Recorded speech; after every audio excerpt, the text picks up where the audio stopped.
Hola a todos, bienvenidos a Filosofía de Película, yo soy Oscar. Voy a volver con un tema que ya traté, pero el formato de video respuesta, la necesidad de subir el video rápido, me obligó a ser bastante superficial. ¿Por qué aceptamos que a un personaje histórico oriundo de la actual Rumania, Onomarix de Drusa, lo interpreta un actor negro, pero en cambio vemos ridículo un Horacio negro, siendo Horacio un personaje de ficción? ¿Por qué a nadie le chocó que Dizzy Flores, que en la novela Starship Trooper es su nombre y que tiene un apellido claramente latino, se haya convertido en una mujer rubia en el film de Paul Verhoeven? En cambio, una James Bond mujer es involuntariamente hilarante. ¿Por qué toda película protagonizada por una pirata mujer se ve ridícula, aunque hubo varias en la realidad? Pero no que un pirata del siglo XVIII se vea como una estrella de rock de los 1960s, lo cual es históricamente inadecuado. La respuesta a todas estas preguntas es la misma, porque el realismo no tiene nada que ver con ser adecuado a la realidad, tiene que ver con la verosimilitud. La verosimilitud es la propiedad de una ficción de lograr que el lector o espectador suspenda su incredulidad y acepte lo que está viendo en la pantalla o lo que está leyendo en el libro.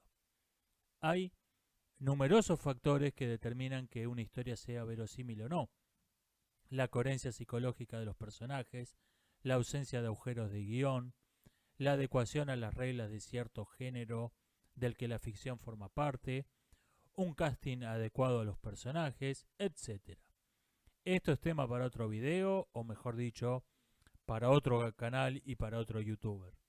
Lo que me interesa señalar es que la adecuación a la realidad histórica o a la realidad presente tiene que ver muy poco con la verosimilitud de una ficción. Puede no tener ningún peso o incluso puede pesar en su contra, cuando una ficción históricamente rigurosa contrasta con las creencias erróneas que tiene el público. El factor principal de la verosimilitud es la coherencia. En una ficción que transcurre en una escuela secundaria, aceptamos que actores de veintitantos hagan de adolescentes, siempre y cuando todos tengan veintitantos, no haya ningún verdadero adolescente. Si hay un solo actor o actriz de 15 años, eso rompe con la convención que habíamos aceptado. Y esta convención puede tener un origen totalmente arbitrario. Los guionistas de Hollywood de hoy tienen la disparatada convicción de que siempre es mejor que un personaje central sea hombre y blanco, cosa que se empeñan en demostrar por el absurdo. Sin embargo, puedo citar numerosos ejemplos de cambio de sexo, raza o de películas con un protagonista típico que me parecen adecertados. Kyle Pratt en la novela Plan de vuelo es un hombre, pero tiene mucho más sentido que sea una mujer. Me parece que el film acertó en esto. Se ha dicho que Game of Thrones tenía buenos personajes femeninos, pero personalmente no estoy de acuerdo con esa opinión. Game of Thrones tenía personajes unisex que podían ser interpretados indistintamente por un hombre o por una mujer, lo cual realmente me parece que es de lo más flojo de la serie. Ellen Ripley y el Cabo Hicks de Aliens, por ejemplo, no son personajes intercambiables, no son personajes de sexo neutro. Alguien me dijo que esto es precisamente lo bueno de Game of Thrones, sin que yo logre entender que tiene de bueno que tus personajes parezcan hormigas y no seres humanos. Los humanos somos una especie con dos sexos. Si tu ficción no refleja esto, eso es mala escritura, punto. Un director de cine blanco y negro le puso a los legionarios romanos uniformes rojos y amarillos porque estos colores daban dos tonos de gris interesantes. Después, alguien usó esos uniformes que estaban tirados en un depósito para filmar una película de menor presupuesto y en colores. Finalmente, otro director creó un nuevo vestuario para sus legionarios romanos, pero lo hizo con los mismos colores que había visto en películas anteriores. Si bien algunas películas como Ben-Hur han mostrado legionarios romanos más adecuados históricamente, en general la convención de que el uniforme de las legiones romanas tiene que ser rojo y amarillo hoy es prácticamente inevitable. Repasemos los casos que vimos antes. Las historias de piratas transcurren de hecho, en un mundo fantástico, donde la adecuación a la realidad no nos importa en lo más mínimo. Onomarik de Drusa es un don nadie de la historia. Para fines prácticos puede considerarse un personaje de ficción. La miniserie Spartacus además tuvo el acierto de cambiar su origen y hacerlo africano.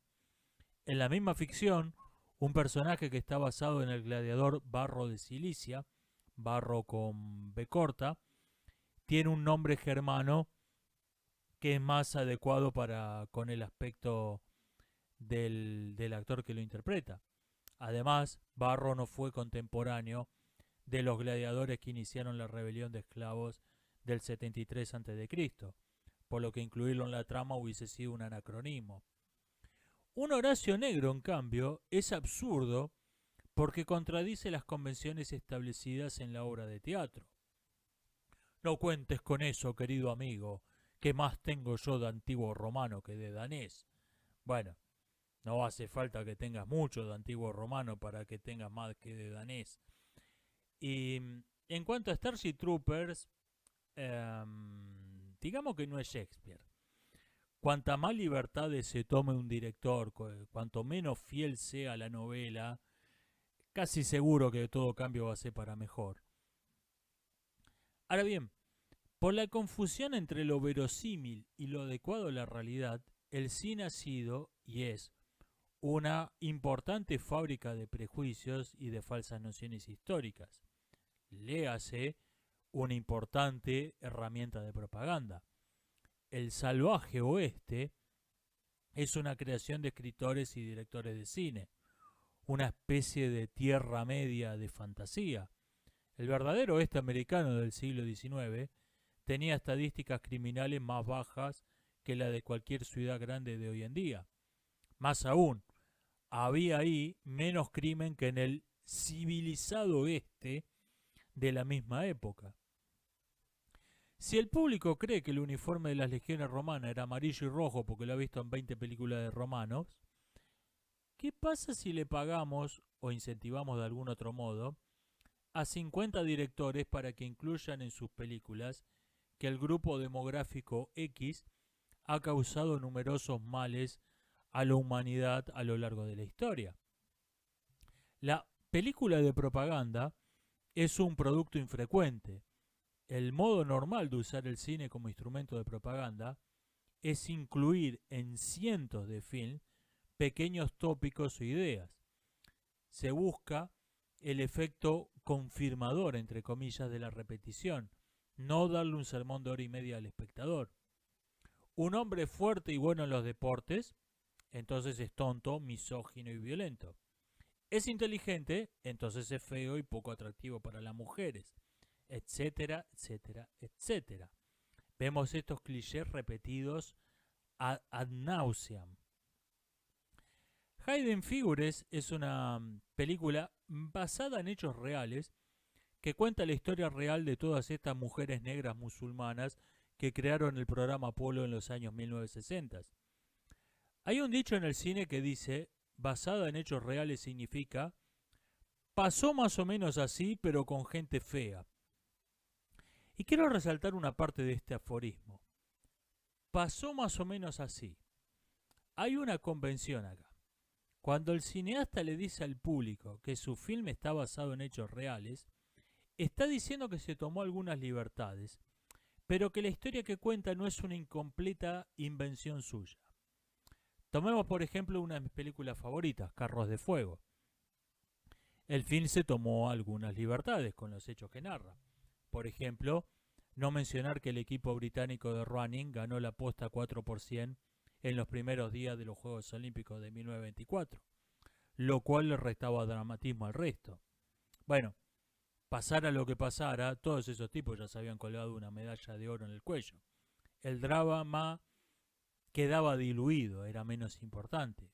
Omitir esto fue un acierto. Tampoco menciona que Harold Abrahams ganó los 100 metros llanos con un tiempo modesto incluso para la época, gracias a que el norteamericano Charlie Paddock no escuchó el disparo de partida. Por otra parte, es verdad que el verdadero Eric Liddell no corrió la clasificación porque era domingo y su religión se lo prohibía, pero casi todo lo que muestra el film relativo a este asunto es falso. Liddell no se enteró de la fecha de la clasificación cuando estaba embarcando para Francia, sino meses antes, y anunció entonces que no participaría. El Comité Olímpico Británico no lo presionó para cambiar su decisión, ni en general hubo mucha desaprobación social a esa decisión. Todo lo cual volvía a la película bastante aburrida. Ok, entonces, ¿por qué esto es una licencia poética o licencia artística y esto es bullshit de Godzilla? Respuesta: porque el objetivo por el que se apartan ambos films de la verdad es completamente distinto. Uno busca crear una versión más interesante de la realidad, conservando en esencia su espíritu. Cito a Aristóteles: Heródoto cuenta los hechos como realmente ocurrieron, Sófocles como debieron ocurrir. El otro, en cambio, busca confundir al público, pretendiendo que su film se aparta muchísimo menos de la realidad de lo que realmente lo hace. El primer caso es la diferencia entre un historiador y un poeta. El otro es la diferencia entre un verdadero historiador y un fraude histórico. Bastardo sin Gloria es un film que también se promocionó como basado en hechos reales, pero claramente sin ninguna intención de que alguien se lo tomara en serio. Lo que Tarantino está diciendo de modo implícito es: basada en hechos reales no significa ocurrió más o menos así, pero con gente fea. Basada en hechos reales no significa nada. Rasputin es una película que tuvo un impacto en la historia del cine, aunque no por los motivos que hubiesen deseado sus realizadores. Ocurrió que a Félix Yusupov, el asesino de Rasputin, no le gustó el modo en que es presentado en el film y quiso demandar a sus realizadores por calumnias, pero ningún abogado tomó la demanda. Mirá, vos no descubriste la cura para el cáncer, sos un asesino. Dudo mucho que ningún jurado vaya a considerar calumnia nada que se diga de vos. El matrimonio Yusupov entonces cambió su estrategia. Fue la señora Yusupov quien entabló la demanda, porque el film la presentaba falsamente como amante de Rasputin. La señora Yusupov ganó el juicio y tuvieron que pagarle una indemnización muy considerable. Desde entonces, toda película ha incluido en sus créditos la leyenda: todos los hechos y personajes representados en este film son ficticios. Cualquier semejanza con personas y acontecimientos reales es pura coincidencia. Aclaración completamente superflua cuando la película trata de un robot psicópata que viaja en el tiempo. Y por otra parte, no ha salvado a ningún estudio de ser demandado cuando la semejanza del film con hechos y personas reales es obvia. Digan lo que quieran los créditos. El cast de una película tiene que ser adecuado a los personajes que van a interpretar, siendo el sexo, la edad y el tipo étnico-racial lo más obvio y básico de esta adecuación. Guinevere significa en dialecto sajón antiguo pelirroja, y claramente la actriz que la interpreta tiene que ser pelirroja. Aquiles es descrito como rubio, con un físico robusto y sin embargo rasgos faciales delicados, al punto de hacerse pasar fácilmente por mujer. Brad Pitt parece una elección de casting razonable. Y así por el estilo. Adecuación no quiere decir verdad. No importa, por ejemplo, la edad que tenga un actor, sino la edad que parece tener. Es la verosimilitud la que cuenta, no la veracidad. Volvamos a Carro de Fuego. Nigel Havers, quien es judío en la vida real, fue convocado para interpretar a Harold Abrahams, y Ben Cross, quien en la vida real es cristiano, para ser de Lord Lindsay. Tras discutirlo brevemente entre ellos, Nigel y Ben convencieron al director de intercambiar sus roles, lo cual claramente me parece que fue un acierto. ¿A quién le importa qué día de la semana te toma Franco? El asunto es que tu aspecto se vea verosímil como el del personaje que estás interpretando. ¿Qué hacer cuando un personaje no tiene un sexo o un tipo racial determinado? Hay que ver el caso. A veces simplemente da igual. Entonces quédate con el mejor actor que consigas. Morgan Freeman como Dios me parece que está bien, aunque Michael Caine también hubiese sido una elección razonable. En cambio, Michael Caine como Nelson Mandela no lo veo. Otras veces, asignarle un sexo o un aspecto determinado a un personaje que de por sí no lo tiene, digamos el diablo, puede ser un acierto o un error según de qué vaya la película que estás filmando. ¿Es una comedia o es una de terror? ¿Querés darle un aspecto de príncipe de las tinieblas, una especie de padrino mafioso con esteroides, o mostrarlo más bien como un matón de bajos fondos, con cierto aire de financista que levanta apuestas clandestinas? Según sea el caso, el sexo o el tipo étnico del actor no es indiferente.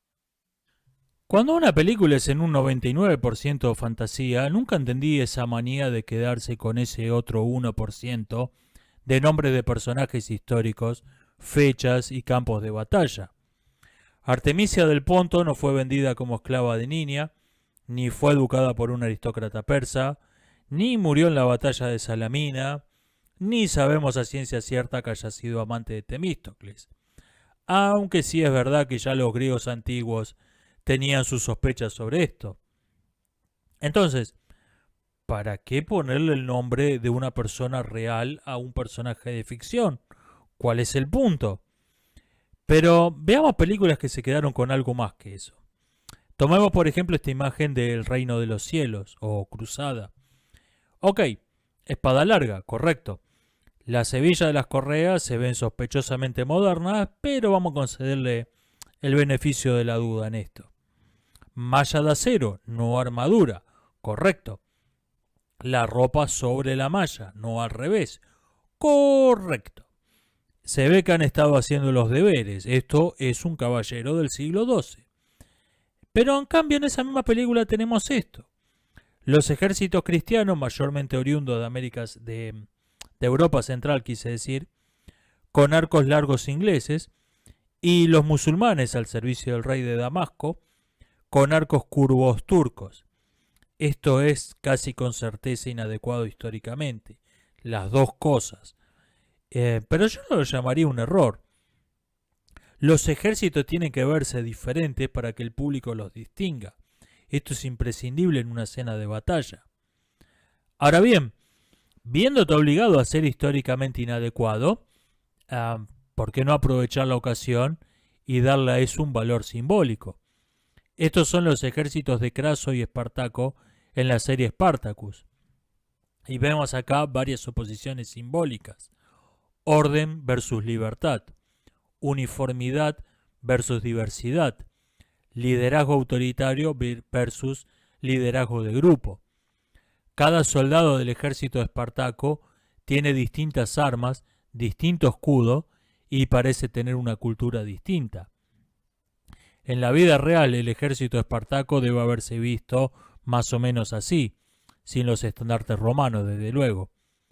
Pero esto no solo los volvería indistinguibles de sus enemigos, sino que el valor simbólico de la historia que estás contando se perdería. Volviendo al punto, ¿cuándo es aceptable el cambio de sexo o de raza de un personaje?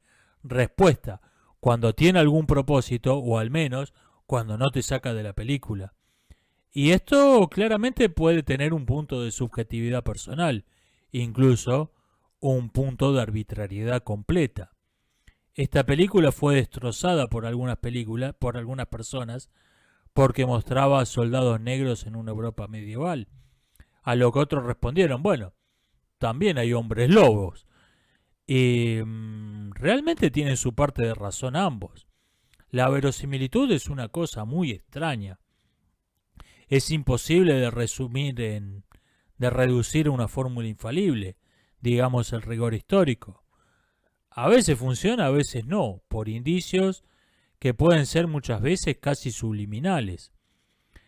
En Ex Machina, el director Alex Garland logró que aceptemos una premisa bastante inverosímil gracias a 3 detalles extremadamente sutiles. 1. Le exigió a los maquilladores que la piel del androide Eva cubriese su cabeza metálica, lo cual fue muy difícil de lograr. Pero de ese detalle depende que veamos a un androide con rostro humano y no a una mujer con un gorro raro en la cabeza. 2. Alicia Vikander, quien interpreta a Eva, no era entonces una actriz profesional, era una bailarina. Tradicionalmente, los robots se han movido en la ciencia ficción de modo torpe, con los brazos en L y la cintura rígida. La artificialidad se puede mostrar de dos modos opuestos, con una torpeza infrahumana o bien con una precisión sobrehumana. Cualquiera de las dos cosas se ve antinatural. No es así como nos movemos los seres humanos. 3. Garland explotó el efecto del aburrimiento. Hacer varias tomas de una misma escena tiene sus pros y sus contras. Una de las contras que tiene es que la voz de los actores empieza a sonar progresivamente sintética, robótica, vacía de emociones humanas. Bueno, en este caso eso no era una desventaja. Así que Garland filmaba cada escena más de 20 veces solo con Alicia Vikander. Después lo llamaba a Domhnall Gleeson, quien interpretaba a Caleb, y para filmar la versión definitiva. De este modo, la que era la primera toma para Domhnall era la toma 21 para Alicia. Hello. Hi. I'm Caleb. Hello, Caleb. Do you have a name? Yes. Ava. I'm pleased to meet you, Ava. I'm pleased to meet you too. Estos detalles son completamente subliminales, pero son los que hacen que aceptemos la premisa del film. Quien piense que la elección de casting no tiene otra razón de ser que la simpatía o antipatía por un grupo demográfico cualquiera, y esto lo creen hoy la mayoría de los críticos y peor aún de los directores de casting de hoy, simplemente no tiene la menor idea de lo que es el cine. No tiene la menor idea de lo que se trata la ficción. Nos estamos viendo, hasta la próxima.